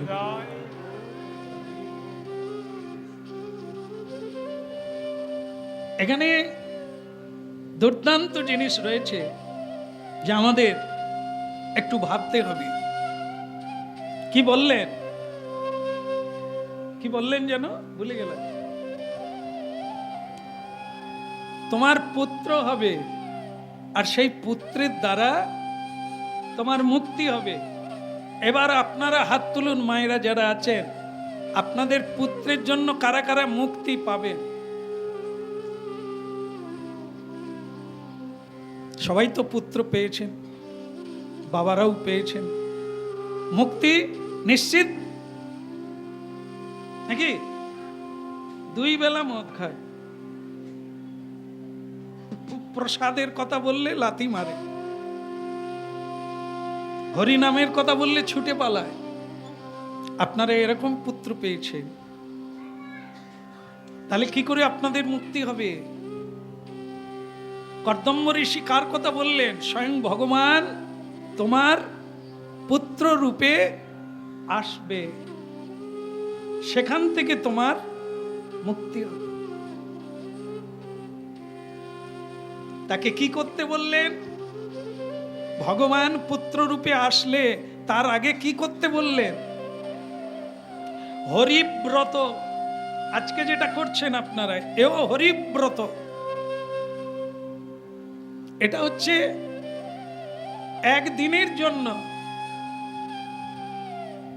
15 দিনে একবার করে হরিবাসর আসে, আপনারা একটা ব্রত করেন, আর 15 দিন করেন না।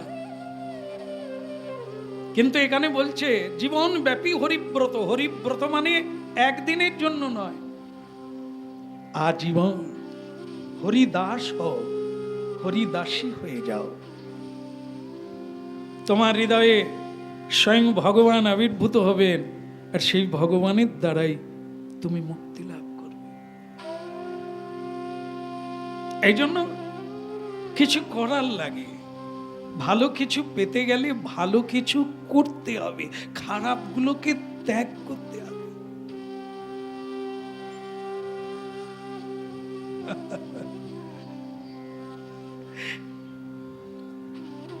একজন ভিখারি, ভিখারি জানেন তো, যারা এরকম করে, যারা ঘড়ি পরে, যারা সোনা দানা পরে, আপনাদের মতো নয় বলুন, আপনারা ভিখারি নয় তো? তাহলে আগে কি কইব, আমারে তপনের বাপ কাজ কদিন ধরে চাইতেছি একটা শাড়ি দাও, দেয়নি? ভিখারি নয়? তপনের বাবাও চাইতেছে, মালিককে বলছে বোনাসটা বাড়িয়ে দাও। সবাই ভিখারি, এটা দাও ওটা দাও সেটা দাও চাইছি। যে চাইছে সেই ভিখারি, আর যে চায় না ও ভিখারি না। তাই এখানে গাই কি হলো? প্রেম সে বলো। কি বললাম? এক ভিখারি শিব মন্দিরের সামনে, বিখ্যাত শিব মন্দির। আপনারা কাশীধাম গিয়েছেন? বেনারস যাবেন, হচ্ছে জ্যোতির্লিঙ্গ শিব মন্দির পৃথিবীতে অসংখ্য, গণে শেষ করা যাবে না। কিন্তু তার মধ্যে 12টি শিব, 12 জন, 12 মূর্তি হচ্ছে জ্যোতির্লিঙ্গ, বাকি সব সাধারণ লিঙ্গ। শিব মন্দির 12টি কেবল জ্যোতির্লিঙ্গ, যা আপনা থেকে আবির্ভূত হয়েছেন, কোন মিস্ত্রি দিয়ে বানানো হয়নি, স্থাপন করা হয়নি, আবির্ভূত হয়েছে। তার মধ্যে এক হলো কাশীধাম, জ্যোতির্লিঙ্গ। এরকম ভারতবর্ষে 12টি লিঙ্গ আছে যেখানে অদম্য ভিড়। সাক্ষাৎ ভগবান ভোলানাথ সেখানে বিরাজমান। এই জন্য তো সেই শিব মন্দিরে, কাশীধামে এক ভিখারি দীর্ঘদিন থেকে ভিক্ষা চেয়ে সংসার যাপন করে। ওখানে দেখবেন, গেলে দেখতে পাবেন হাজার হাজার দরিদ্র ভিখারি মানুষের দেওয়া ধন দৌলতে বেঁচে আছে। তার মধ্যে একটি ভিখারি, আজ তার বাড়িতে ঝগড়া হয়ে গেছে। স্ত্রী বলে দিয়েছে, তোমার তো ভিক্ষা করারও কোয়ালিটি নেই, মানে যে পট্টি পাট্টা দিয়ে চাইবে তোমার সে মুরদ নাই। তুমি যেভাবে মেদার মতো বাবা ভিক্ষা দা, বাবা ভিক্ষা দা, ভিখারির কোয়ালিটি আছে না? ওরকম কি? আরে বাবা, মুখ টুক বাঁকিয়ে বসে থাকতে হবে, হাত টাত বাঁকিয়ে। কিন্তু ভালো লোক, এটা কোয়ালিটি, এ বেশি ভিক্ষা পাবে।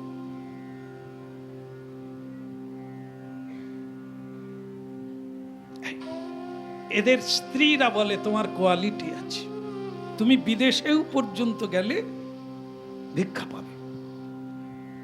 ঠিক এরাই বড় লোক হয়ে যায়। আর কিন্তু যারা সাদা সিধা, বাবা ভিক্ষা, চুপ করো।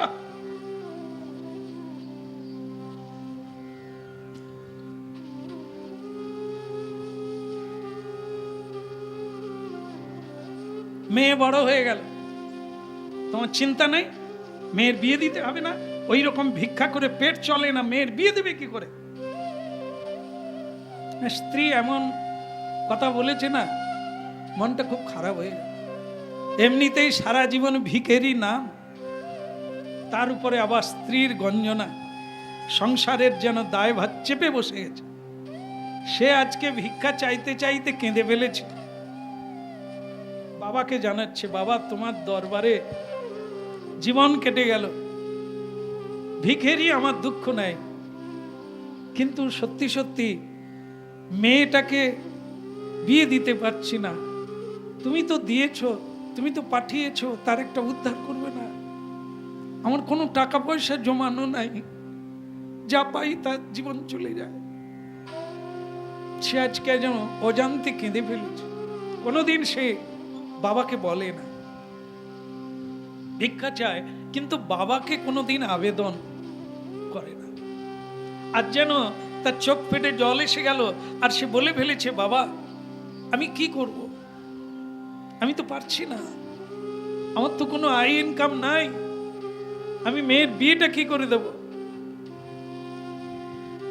ব্যাস বলে দিয়েই আবার লজ্জায় পড়লো, বাবা আমি অকর্মা, কিছু করতে পারি না, তোমার কাছে চেয়ে ফেললাম, আমি তো তোমার সেবাও করি না, পূজাও করি না, তুমি আমাকে দেবে কেন? আমি তোমাকে চাইবো কেন? আমার ভুল হয়ে গেছে, আমাকে ক্ষমা করে দাও, আর আমি কোনোদিন ভুল করে বলবো না। বললো বটে, কিন্তু ভিখারিরা সন্ধ্যার আগে চলে যায়। ঠিক সন্ধ্যার মুখে একজন খুব ধনবান ব্যক্তি ওই মন্দিরের পাশ দিয়ে যাচ্ছে, আর ঠিক সেই সময় মন্দির বন্ধ, আর ভেতর থেকে গুরু গম্ভীর স্বরে বলছে, গণেশ গণেশ। পিতাজি ফরমাইয়ে, প্রণাম পিতাজি, কিছু বলবেন?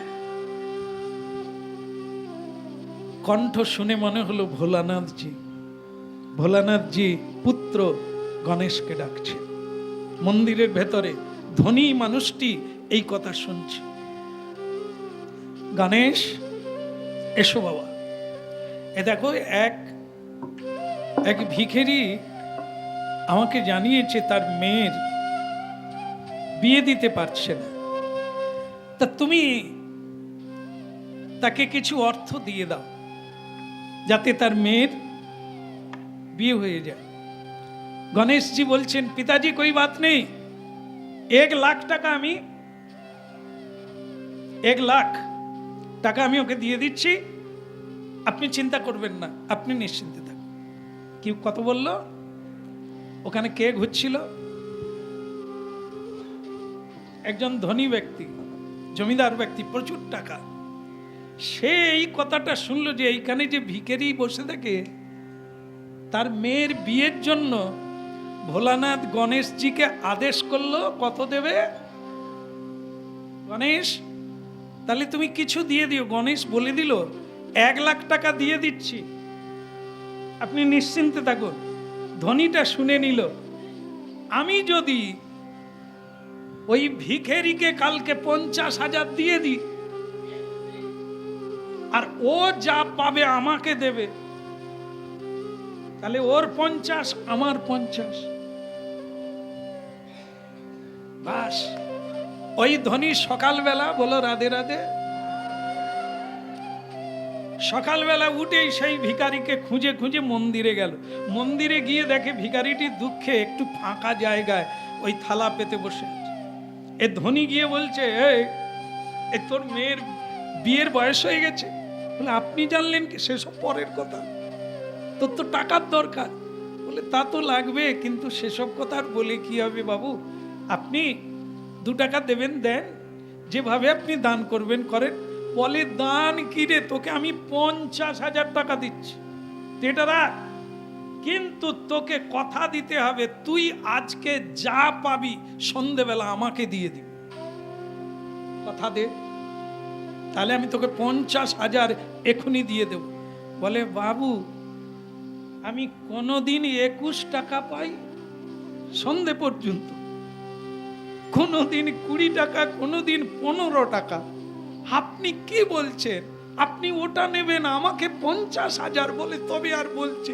কারণ জমিদার তো জানে 1 লাখ পাবে, সেটা আমি নিয়ে নেব, আর আমার থেকে একে 50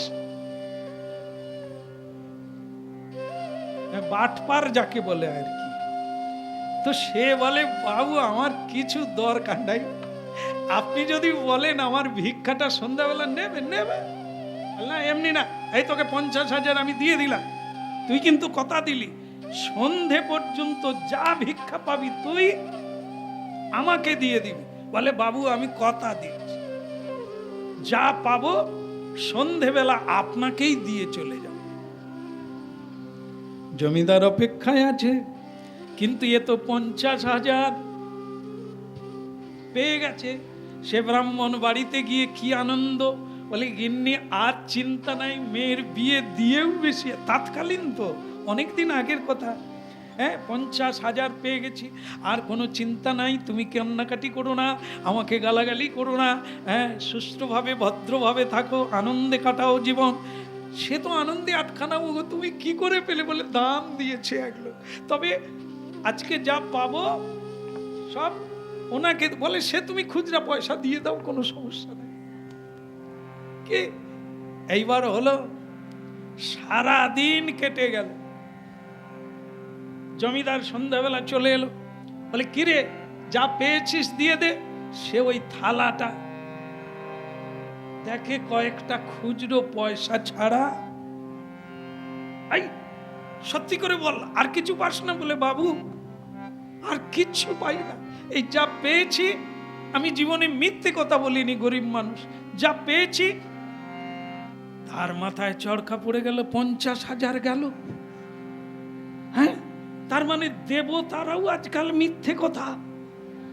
হ্যাঁ বাবা ভোলানাথ গণেশকে বলছে, আমি কানে শুনে এলাম, আর 50,000 তাই আগে ভাগে দিয়ে দিলাম, এখন আর কিচ্ছু নাই।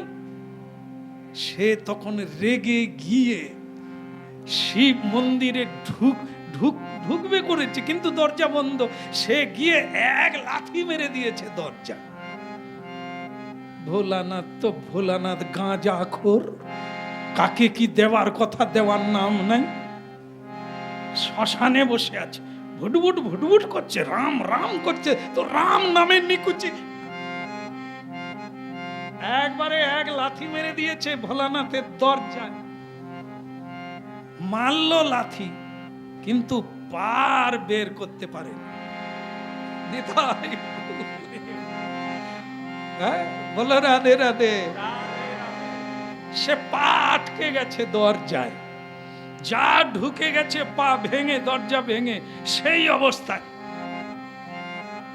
হাজারো টান মারে, হাজারো ধাক্কা মারে, দরজার পার বের করতে পারে না। ওরে বাবা রে, ওরে বাবা রে, ওরে ভোলা রে।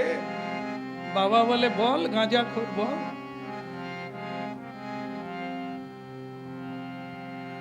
বেটা হতভাগা চোর কোথাকার, তুই আমার ভক্তের পয়সা নিবি, তাই হাফ তাকে আগে দিয়ে দিচ্ছিস। এখন ওর পা আটকে আছে, সারা রাত কোনো লোকজন তো নাই মন্দির চত্বর। ওই বাবা ছেড়ে দাও বাবা, বাবা গো আর কোনোদিন লাথি মারবো নি গো। সে পা আটকানো আছে।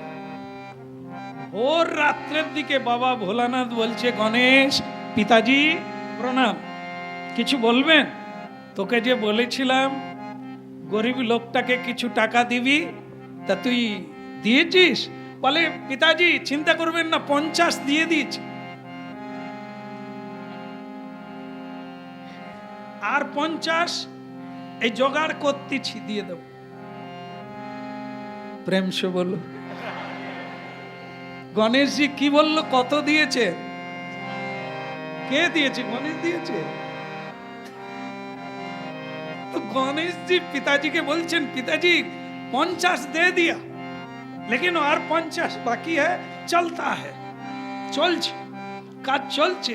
সে তখন যার পাটকে 50 আমি দিয়ে দেব, আমার শুধু পা ভোর হওয়ার আগে ছেড়ে দাও, লোকে যেন না দেখতে পায় যে আমি লাথি মারতে গিয়ে আটকে গেছি। 50 আমি দিয়ে দিচ্ছি, আমার পা শুধু ছেড়ে দাও, আমার ছেলে এলেই আমি বলে দেব আর 50 দিয়ে যাবে।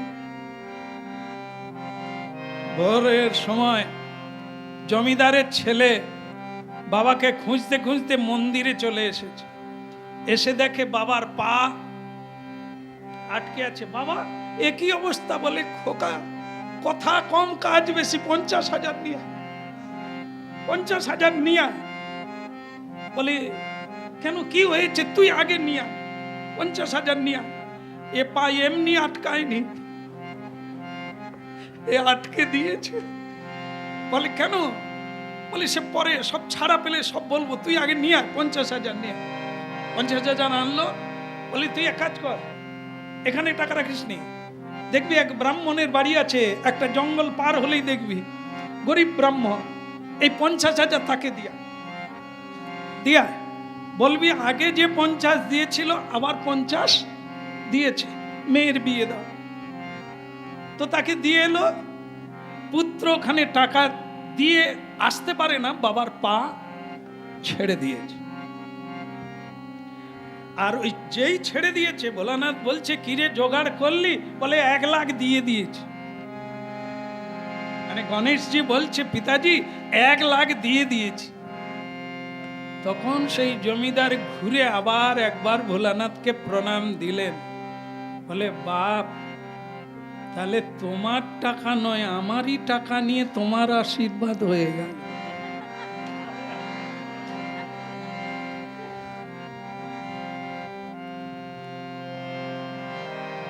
ভোলানাথজি গণেশজিকে বলছেন টাকা পয়সা ধন দৌলত আমাদের কাছে কানাকড়ি নেই, তবু ভক্ত চাইলে কোনোদিন না বলি না, তো সেটা অন্যজনের নিয়ে আরেকজনকে দিতাই। ভগবানের কাছে কি টাকা পয়সা আছে? এসব না, আশীর্বাদ আছে, পেয়ে যাবে, দিতে পারেন। তবে এইভাবে এই জগতে লেনদেন আতা হ্যায় और जाता है। কার নিয়ে কার দ্বারা কি করবে এটাই তিনি করেন।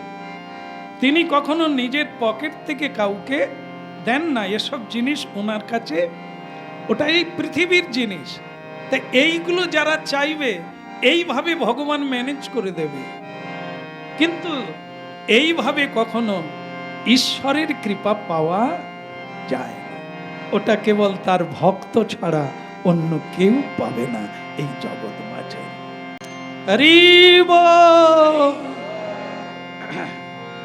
স্বামী অনুরোধ, আপনার কথা অনুসারে আমি ব্রত করব, তবে আমার অনুরোধ সন্তান যতদিন না হবে শুধু আপনি থাকবেন। যদি মনে করেন আমার অনুরোধটি যোগ্য তবে স্বীকার করবেন, আর না হলে আপনি চলে যাবেন। মৃদু হাসলেন ঋষিজি।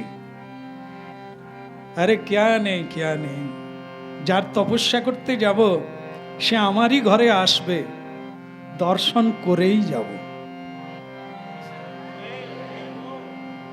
তবে বলে দিলাম সন্তান এলেই কিন্তু চলে যাব। তো তখন হেসে বললেন ভগবান এলেও আপনি ভগবানের তপস্যা করতে চলে যাবেন? সেটা পরে বলবো, কিন্তু বলা থাকলো,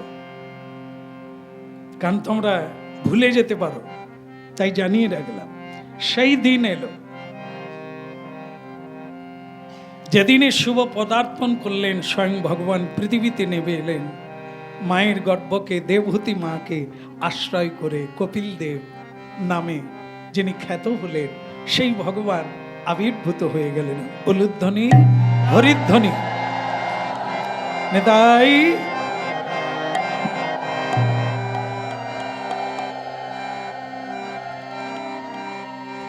हरि हरि बाल हरि हरि बाल हरि हरि बाल हरि हरि हरि हरि बाल हरि हरि बाल हरि हरि बाल हरि हरि बाल हरि बोल हरि हरि बोल हरि बाल हरि हरि बोल हरि हरि बोल উলুধ্বনি শঙ্খধ্বনি হরিধ্বনি হরি হরি বল মনা হরি হরি বল হরি হরি হরি হরি হরি হরি বল হরি হরি হরি হরি হরি হরি বল हरि हरि हरि हरि हरि हरि बोल হরি বল हरि हरि हरि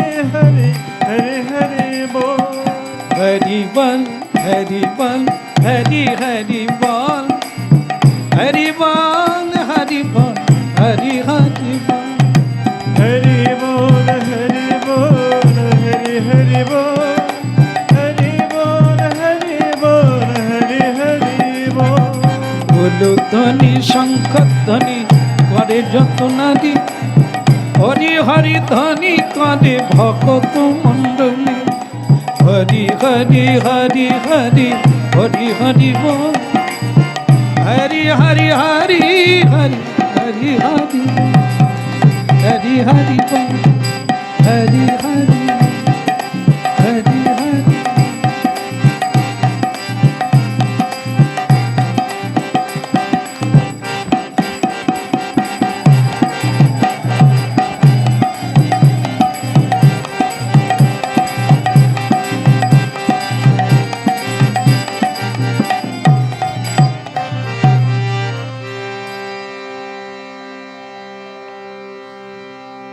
রাধে রাধে ভালো লাগছে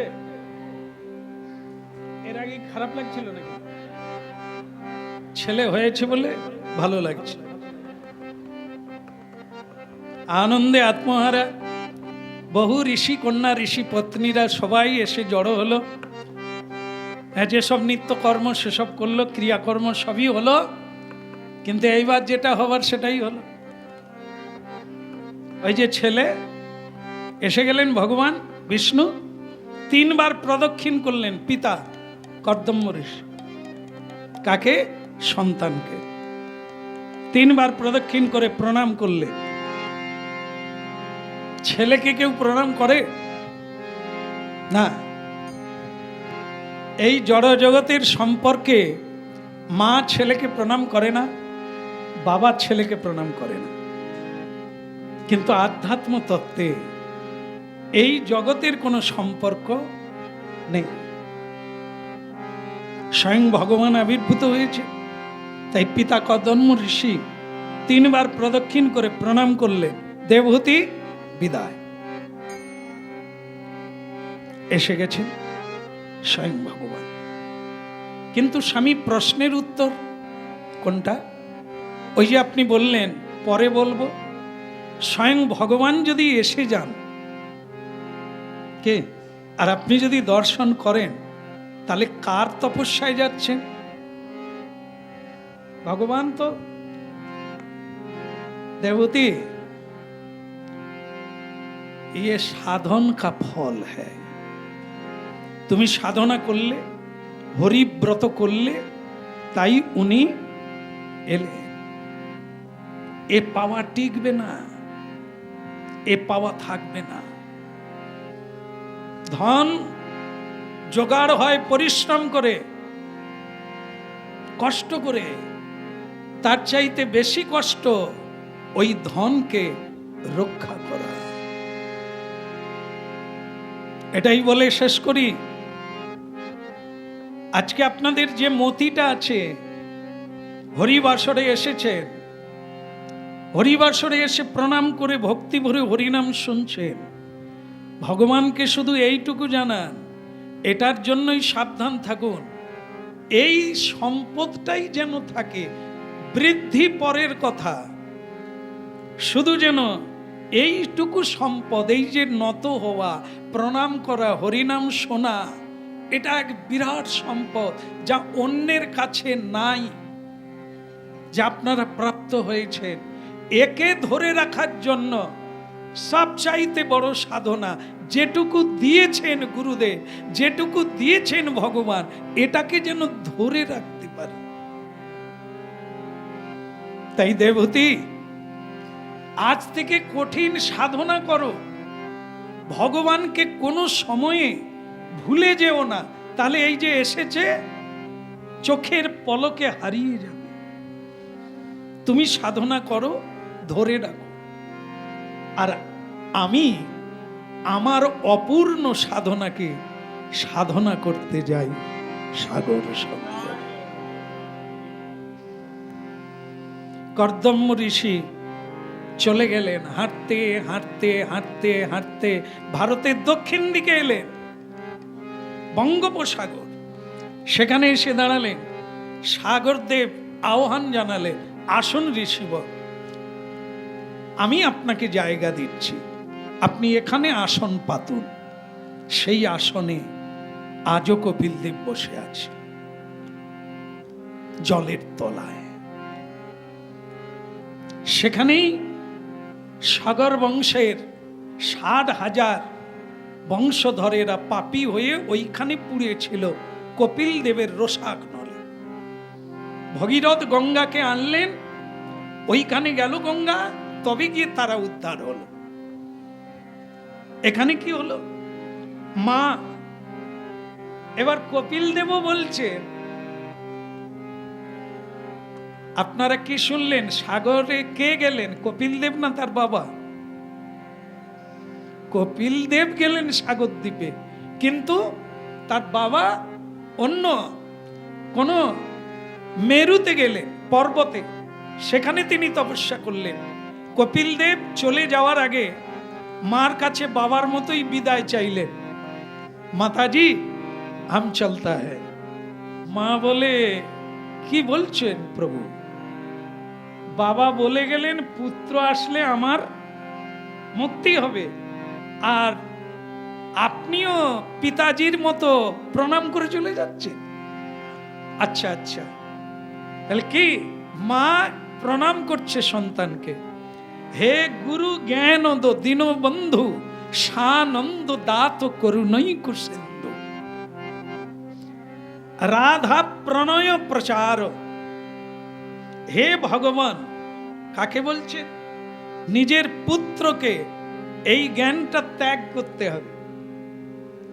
আধ্যাত্ম জগতে এই সম্পর্ক ত্যাগ করে যে জ্ঞানী হবে, যে ভগবত ভক্ত হবে, যদি সে বয়সে কম হয়, যদি সন্তানও হয়, তাকে প্রণাম করুন, আত্মীয় হলেও তাকে প্রণাম করুন।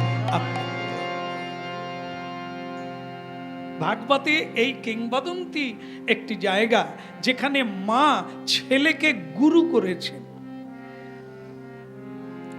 কপিল দেবকে মা দেবহূতি গুরু করলেন, প্রণাম করলেন, ছেলেকে উচ্চাসনে বসালেন, উঁচুতে বসলেন, গুরু উপরে বসে, শিষ্য নিচে বসে বসালেন, প্রণাম করলেন, হাত জোড়ো করে মা বসলেন, প্রশ্ন করলেন, জীবের দুঃখ নিবৃত্তি কি করে হবে? কপিল দেব বললেন, আগে তো শুনে নাও মা, আমার সবচাইতে অবতারের মধ্যে শ্রেষ্ঠ অবতার হলো নারী। স্বয়ং ভগবান বলছে, এই যে 80 লক্ষ বলা হলো না, এগুলো সৃষ্টি করেছে, 4 লক্ষ মানুষ সৃষ্টি করেছে, কিন্তু এই মানুষের মধ্যে যে নারী সৃষ্টি, এটা হচ্ছে আমার সবচাইতে জাদুগরী সৃষ্টি। এই নারী, যখন কেউ ব্রহ্মচারী থাকে, সন্ন্যাসী থাকে, ঠিকই থাকে, কিন্তু তার জীবনে কোনো নারী সংসর্গ এসে গেলে কি হয়? এক ভুরু, ভুরু বুঝেন? ভুরু বুঝেন না? হ্যাঁ, ভুরু পালিশ করেন, ভুরু বুঝেনি। এক ঠাকুমা বলে, আমি ভুরু বুঝতে পারিনি। উনি ঠিকই বলছেন, আজকালকার হলে ভুরু কি জিনিস সবাই জানে। ভুরুকে ভুজঙ্গ বলা হয়েছে। ভুজঙ্গ মানে সাপ। সাপ চোখ মারা জানেন? চোখ মারতে জানেন আপনারা কেউ? মারুন না একটু দেখি। চোখ মারলে দেখবেন এই যে ভুজঙ্গ না, সাপের মুখ এদিকটা, এদিকটা হলো লেজ। তা ভুরু যখন কেউ মারে তখন তার এই সামনের দিকটা এরকম হয়, ভুজঙ্গ। তার মানে যার দিকে দেখে চোখ মারে সে মরে যায় সাপের কামড়ে। বলো, আমি কিন্তু আপনাদের বলছি না, যারা করে এটা তাদেরকে। যে কোনো পুরুষ এই নারীর ভুরু ভুজঙ্গের আকর্ষণে কাপুরুষ বেনে যায়, ভেড়া বেনে যায়, ছাগল বেনে যায়, নির্বোধ হয়ে যায়। সে তখন জড় সংসার রসে মজে যায়। তাদেরই দুঃখ যারা এই ত্রিগুণান্তিক মহামায়া থেকে মুক্তি। কারা মুক্তি পায়? যারা ভগবানকে স্মরণে রাখে। মা মে বজে প্রপদ্যন্তে মায়া মেতাং তরন্তি। কেবল আমাকে স্মরণে থাকলে মায়া তাকে আকর্ষণ করতে পারে না। এই মায়া রূপী হচ্ছে মায়েরা। এদের ভুরু ভঙ্গিতে মুনি ঋষি রাজা অটল টলে যায়। এই জন্য এ সংসারে এরা যারা কামড় দিয়েছে তারা আর ঈশ্বর স্মরণে রাখতে পারে না। তাই মা, যারা আমাকে স্মরণে রাখবে তাদের কোনোদিন বদ্ধ নাই, তাদের কোনোদিন দুঃখ নাই, তাদের কোনোদিন যন্ত্রণা নাই, তারা চিরমুক্ত। আজকের সারাংশ, যদি মায়া থেকে নারী হোক পুরুষ হোক মুক্ত থাকতে হবে, তাহলে সব সময় শ্রী বিষ্ণু স্মরণে থাকতে হবে। সংসারেই থাকুন, যা করছেন করুন, কিন্তু স্মরণে রাখুন ভগবান।